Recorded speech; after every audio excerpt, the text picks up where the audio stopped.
Hello, नमस्कार। कोविड-19 के इस मुश्किल घड़ी में बच्चों, हम सभी लोग अपने घरों में रहकर कार्य करने के लिए थोड़ा मजबूर हैं।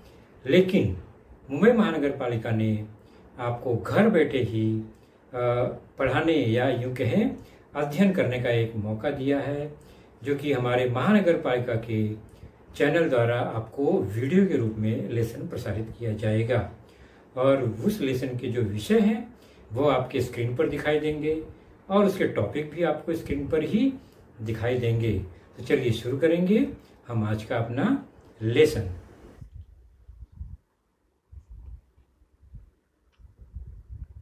तो कक्षा छठी कक्षा में हमारा विषय सामान्य विज्ञान, और सामान्य विज्ञान विषय में हमारा पाठ है lesson number 16, the universe, part second, अर्थात ब्रह्मांड का अंतरंग, जिसका दूसरा भाग आज हम देखेंगे।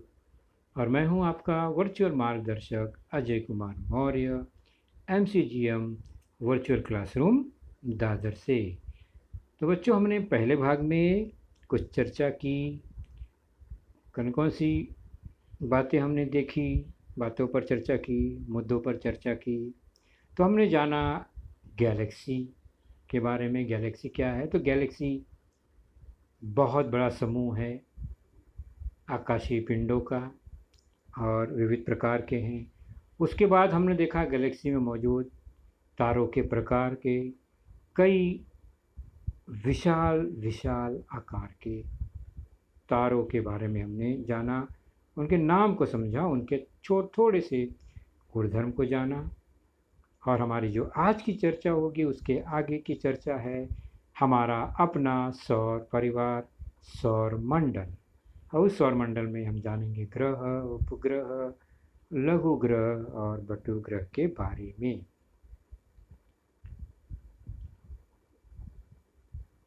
तो हमने शुरू की थी अपने सौर मंडल के मुखिया के बारे में, जिसका नाम है सूर्य।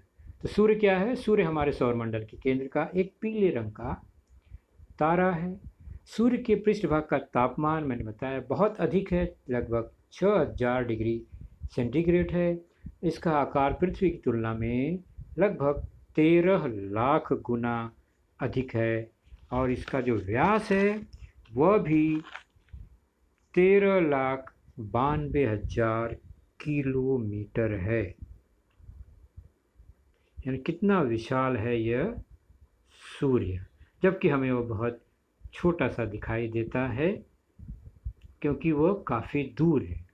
और इनसे भी दूर कई विशाल तारे हैं जो हमें टिमटिमाते हुए नजर आते हैं।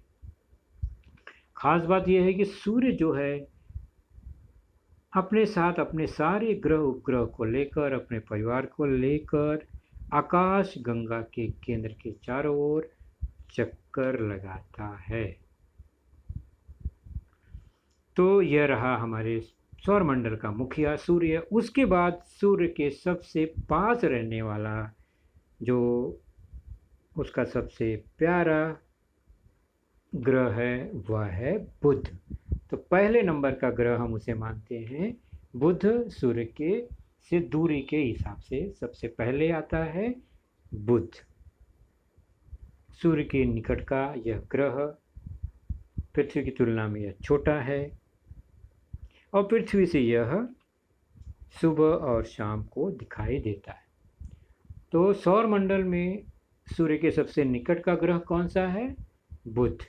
और सुबह और शाम को पृथ्वी से दिखाई देता है जब यह थोड़ा सूर्य से दूर जाता है, वरना सूर्य की चमक के आगे यह बिल्कुल दिखाई नहीं देता। और इसकी गति भी सभी ग्रहों से तेज ही है, बहुत तेज घूमता है ये।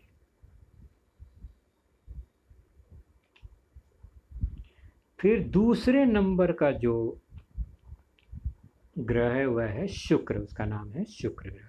तो पहले क्रमांक पर बुध, दूसरा है शुक्र सौर मंडल का ग्रह।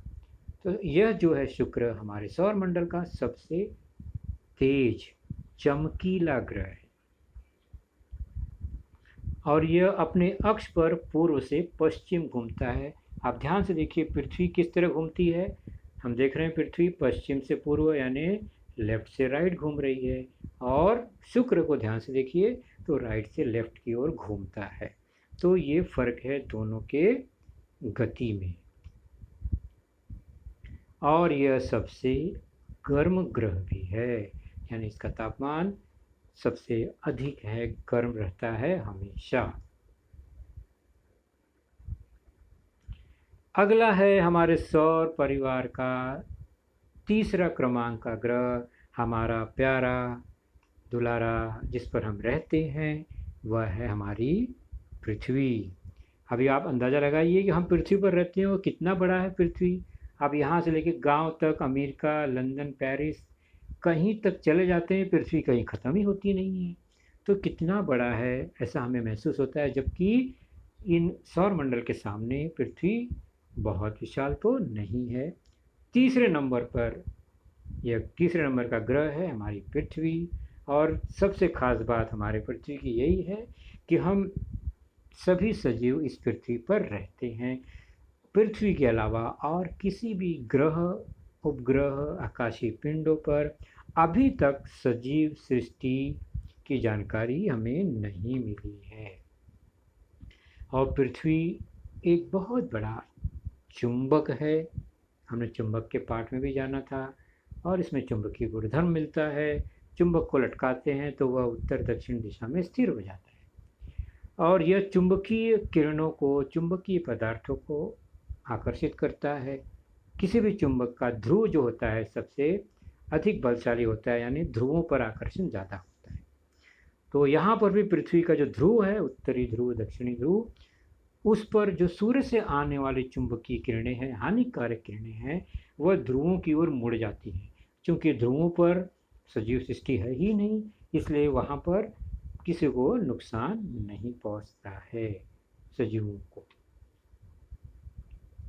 और ख़ास बात है कि पृथ्वी का अपना एक उपग्रह है, यानी उसका अपना भी एक छोटा सा नन्हा मुन्ना पिंड है जो कि इस पृथ्वी का चक्कर लगाता है, जिसे हम कहते हैं चंद्रमा। तो हमारे पृथ्वी पर से एक चंद्रमा हमारा है, वो हमें दिखाई देता है। बुध और शुक्र को कोई चंद्रमा या उपग्रह नहीं है। चौथे नंबर पर लाल रंग का एक ग्रह आता है जिसका नाम है मंगल। मंगल को लाल ग्रह भी कहते हैं क्योंकि वहाँ पर उसकी मिट्टी में लौह खनिज पाया जाता है, लोहा, फेरस, जो कि जलने पर लाल तप्त दिखाई देता है, इसलिए वह ग्रह लाल लाल दिखाई देता है। और इसके पृष्ठभाग पर सबसे ऊंचा, सबसे लंबा पर्वत है जिसका नाम है ओलंपस मॉन्स। तो ये मंगल ग्रह पर ही है, यानी सभी ग्रहों में सबसे ऊंचा पर्वत है मंगल ग्रह पर। अब ये 4 छोटे छोटे ग्रहों के बाद एक बड़ा विशाल ग्रह का नंबर आता है जो है गुरु। गुरु का मतलब सबसे बड़ा, गुरु है वो, सारे ग्रहों में सबसे बड़ा है आकार में, इसका नाम है गुरु। सौरमंडल का सबसे बड़ा ग्रह जो कि पृथ्वी से लगभग 1400 गुना बड़ा है। तो पृथ्वी से लगभग 1397 गुना बड़ा है, लगभग 1400 के बराबर ही हुआ ये। और इस पर हमेशा आंधी आती रहती है, इसलिए इसको अधड़ ग्रह भी कहते हैं। अधड़, आंधी, तो आंधी आने वाला, आंधी वाला यह ग्रह है। इतना विशाल ग्रह है, इतना बड़ा होने के बाद भी यह पृथ्वी की तुलना में बहुत तेजी से घूमता है। गुरु के बाद अगला नंबर आता है छठे क्रमांक पर शनि ग्रह का। और यह बहुत सुंदर सा दिखाई देने वाला ग्रह है। इसके चारों ओर हम देखते हैं तो धूल के बर्फीले कण भी हैं, वो छल्ला जैसा, कड़े जैसा दिखाई देता है और इसका आकार जो है गुरु के बाद दूसरे नंबर पर हमारे सौरमंडल का सबसे बड़ा है, यानी सबसे बड़ा नंबर, सबसे बड़ा आकार गुरु का और उसके बाद शनि का ही नंबर आता है। शनि के चारों ओर विशिष्ट कड़ा छल्ला दिखाई दे रहा है इसके चारों ओर। शनि का वजन जो है पृथ्वी के वजन से लगभग 95 गुना ज़्यादा है, तो पृथ्वी की तुलना में ये बड़े ही ग्रह हैं। अगला है एक विशेष ग्रह का 7वें नंबर पर, नाम है यूरेनस, सौरमंडल का 7वां ग्रह, और यह बहुत दूर है, इसलिए बिना दूरबीन के हम इसे नहीं देख सकते।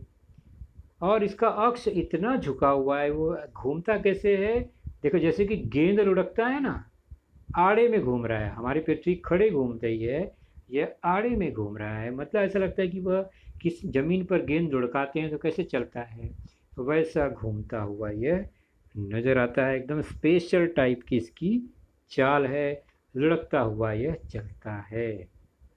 7वें नंबर का यूरेनस, उसके बाद है 8वां ग्रह नेपच्यून।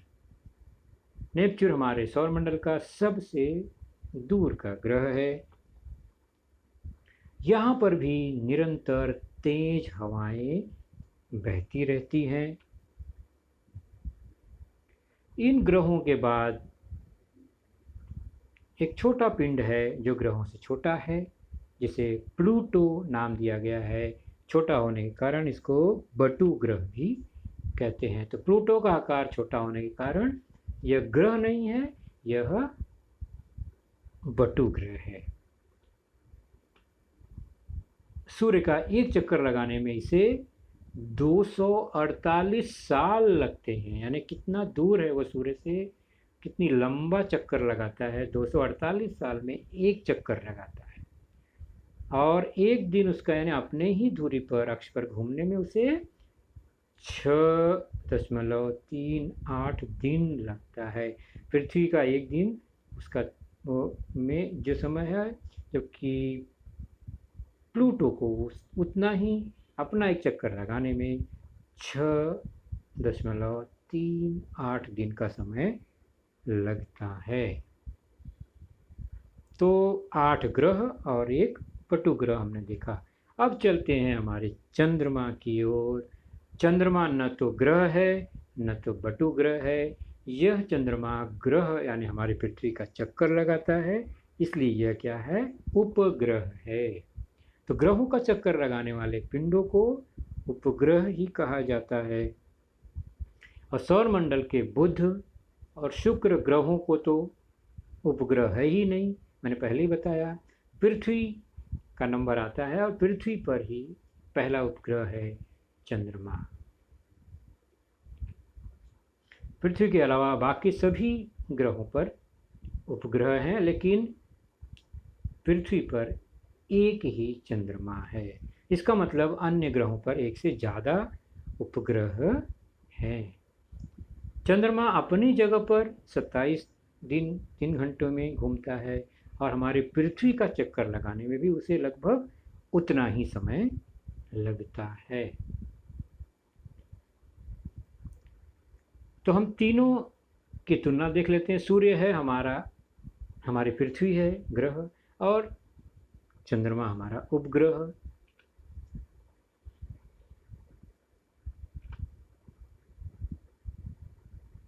और दूर से निरीक्षण करें तो सभी ग्रह, जैसे ये पृथ्वी चक्कर लगा रही है सूर्य का, वैसे ही सारे ग्रह सूर्य का चक्कर लगाते हैं, परिक्रमा करते हैं।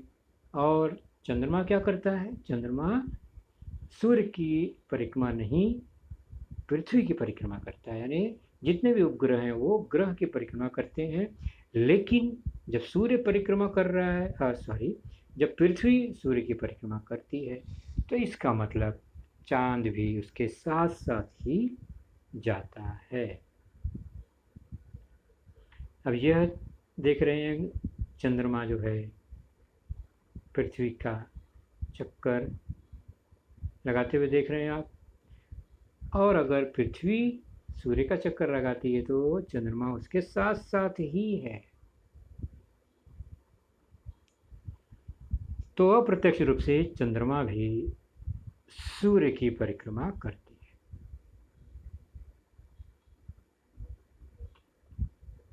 तो चंद्रमा, सूर्य और बीच में हमारी पृथ्वी ग्रह। तो तारा, सूर्य तारा है, पृथ्वी ग्रह है, चंद्रमा पृथ्वी का उपग्रह है।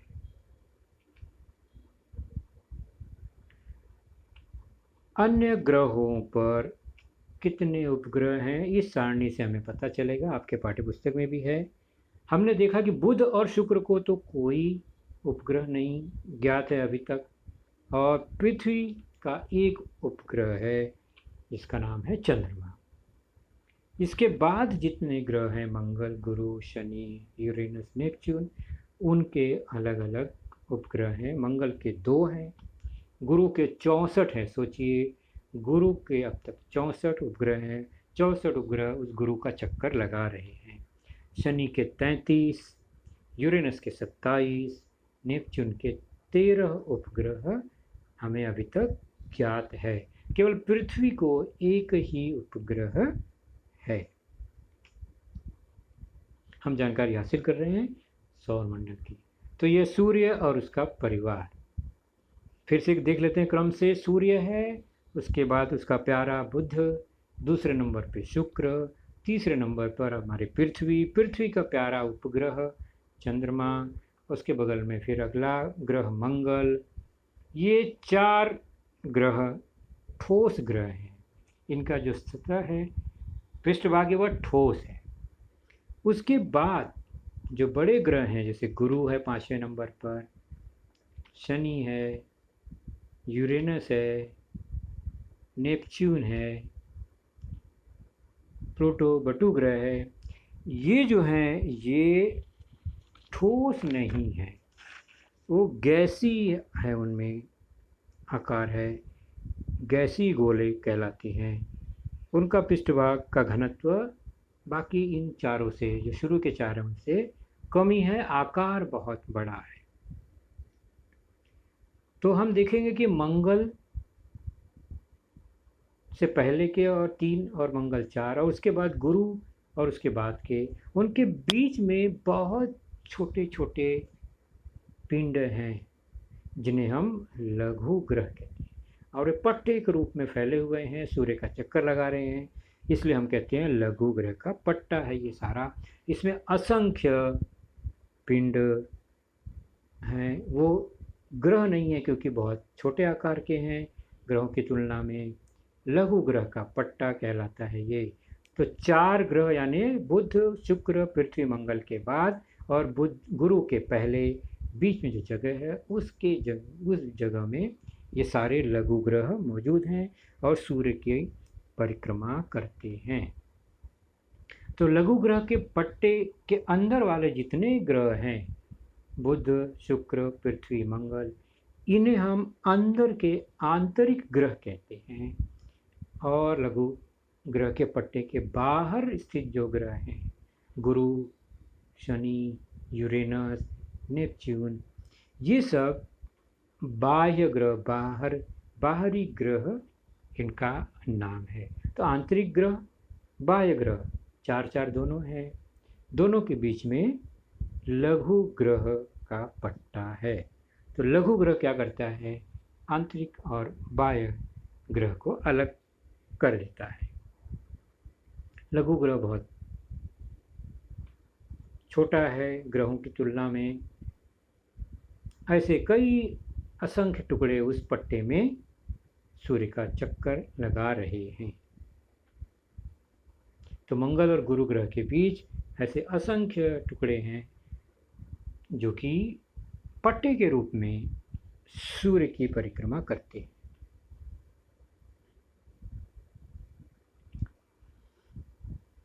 ये लघु ग्रह कभी कभी पृथ्वी की कक्षा के बहुत करीब से भी गुजरते हैं।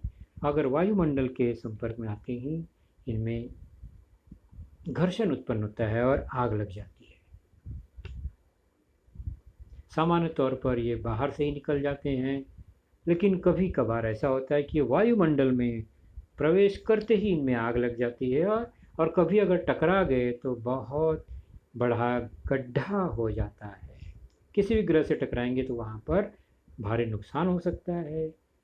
तो ये छोटा सा ही पिंड क्यों ना हो, टकराने पर बड़ा नुकसान कर सकता है।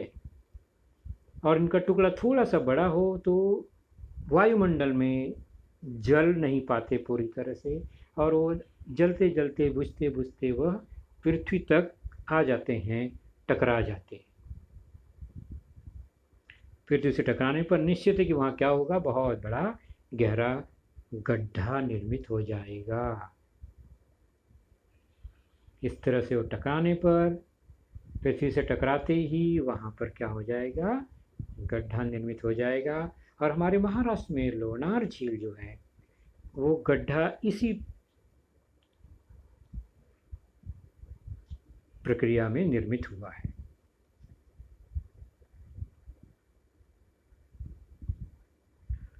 तो यह लघु ग्रह के पट्टे से आने वाला छोटा सा टुकड़ा, जिसे हम उल्का पिंड भी कहते हैं, हमारे पृथ्वी से टकराने पर यह गड्ढा तैयार हुआ और इनमें पानी इकट्ठा हो गया, झील बन गया। तो महाराष्ट्र का लोनार झील इसी प्रकार के आघात से निर्मित एक झील है। अब चलते हैं एक छोटा सा पिंड धूमकेतु के बारे में। तो धूमकेतु क्या है, यह भी आकाशीय पिंड ही है, और यह हमारा जो सौर मंडल है उससे भी दूर, यानी बाहर से यह सूर्य का चक्कर लगाता है, यानी बहुत दूर से यह सूर्य का चक्कर लगाता है। और इन्हें बहुत समय लगता है चक्कर लगाने में, 75 से लेकर 200, 300, 400 वर्ष भी लग जाते हैं एक चक्कर लगाने में। और यह सूर्य के पास पहुंचने पर इनमें से अधिक ऊष्मा निर्मित होती है। घर्षण के कारण पूंछ इनका जलता है, धुआं निकलता है, ऐसा लगता है। तो हमें लगता है कि यह पूंछनुमा कोई पिंड आसमान में जा रहा है। तो पूंछ की तरह यह दौड़ता है, पुच्छल तारा भी हम कभी कभी इसे कह देते हैं। चलिए, हमने जो भी थोड़ी बहुत जानकारी ली बच्चों इस पाठ में, उससे संबंधित स्वाध्याय को देख लेते हैं, अपने आप को चेक कर लेते हैं, जोड़ियाँ मिलाते हैं समूह अ का समूह ब से। अ में है आकाशगंगा, धूमकेतु, सूर्य सदृश तारा, शनि, शुक्र। ब में है पूर्व से पश्चिम, 33 उपग्रह, सर्पिलाकार, व्याध, हैले। तो आकाशगंगा सर्पिलाकार, धूमकेतु हैले। धूमकेतु हैले मतलब हैले का धूमकेतु नाम है एक धूमकेतु का जो 75 वर्ष बाद दिखाई देता है, उसका नाम हैले है। सूर्य के जैसा तारा व्याध तारा। शनि क्या है, तो उसके 33 उपग्रह हैं। और शुक्र क्या है, वह पूर्व से पश्चिम की ओर उल्टा घूमता है पृथ्वी की तुलना में। दूसरा स्वाध्याय है पहचानना है मैं कौन हूँ, मुझे पहचानो। अ है तारों का जन्म स्थान क्या है, सौरमंडल का सबसे बड़ा ग्रह कौन है, हमारे पास की आकाशगंगा का नाम क्या है, सौरमंडल का सबसे चमकीला ग्रह क्या है, सबसे अधिक उपग्रह वाला ग्रह कौन सा है, हमारा कोई भी उपग्रह नहीं है, कौन है ऐसे, मेरा परिवलन अन्य ग्रहों से भिन्न है, और मैं पूंछ लगाकर घूमता हूँ। तो तारों का जन्म स्थान इनमें से चुनना है। तो निहारिका जो है, निहारिकाओं से ही तारे बनते हैं, तो वही जन्म स्थान है उनका। सौरमंडल का सबसे बड़ा ग्रह गुरु। हमारे पास की आकाशगंगा, हमारी आकाशगंगा का नाम क्या है, मैंने पहले ही बताया हमारी आकाशगंगा का नाम क्या है, याद कीजिए।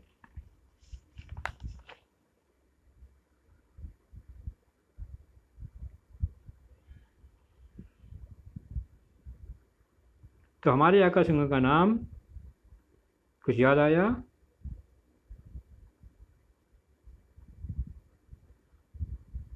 मंदाकिनी।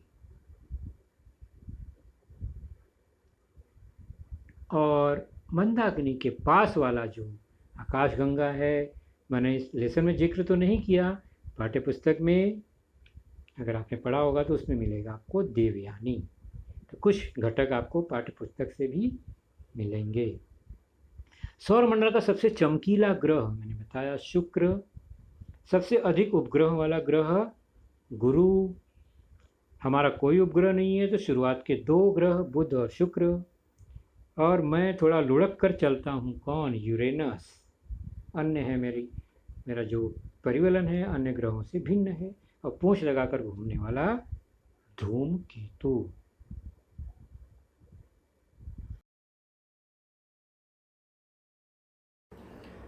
तो बच्चों, आपने देखा आज का लेसन, उसके प्रमुख मुद्दों को ध्यान से बार बार दोबारा देखकर समझने का प्रयास कीजिए, क्योंकि एक बार देखने पर किसी को भी वो पूरा मुद्दा समझ में नहीं आता। तो जैसे ही हम 2 बार 3 बार देखेंगे तो हमें वह समझ में आने लगेगा। और इसके आगे की जानकारी जो होगी बच्चों, वह निश्चित ही हमारे अगले वीडियो में होगी। तो उस वीडियो को देखने के लिए, उसकी सूचना प्राप्त करने के लिए जो नीचे सब्सक्राइब का बटन होता है उसे ज़रूर प्रेस कीजिए और नोटिफिकेशन ऑन रखिए, ताकि जैसे ही हमारा लेसन चैनल पर डाला जाएगा आपको वह तुरंत प्राप्त होगा। तो अपना ख्याल रखिए, सुरक्षित रहिए। Thank you.